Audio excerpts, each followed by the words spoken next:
Months mean many things for kids, but for some it's another chance for a risky game, dodging cars while riding their bikes. New at 11, Jonathan Walsh joins us with a story all parents need to see. Jonathan, now that it's getting warmer out there, more children will be riding.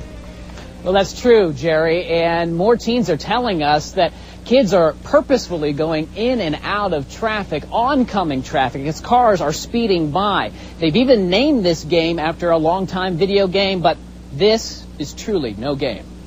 Well, honestly, I've done it a couple times. 14-year-old Andre Board admits to playing the real-life game of Frogger. In the video game, a frog dodges cars trying to reach the other side, but sometimes the frog doesn't make it. Teens tell us they've seen other kids do the same thing on real city streets. Usually it's just like a bet, like, oh, I dare you, I bet you can't do this, and it's a game. But unlike the video game where if you get hit, you can start all over, real life doesn't afford you that opportunity. Some people just want to be funny and they'll stop in front of a car just to antagonize somebody. Play stupid games like that, and they just don't realize the dangers they're putting themselves in. It seems totally pointless to me. It's very, very dangerous. We caught up with 14-year-old Alex Getz, who says he does not play the game, but has seen kids do it.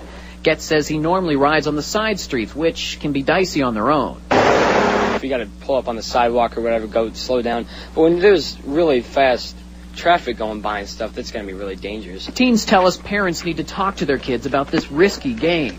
Words from someone who's done it. It's not smart. It's childish, pretty much. In Toledo, I'm Jonathan Walsh. News 11.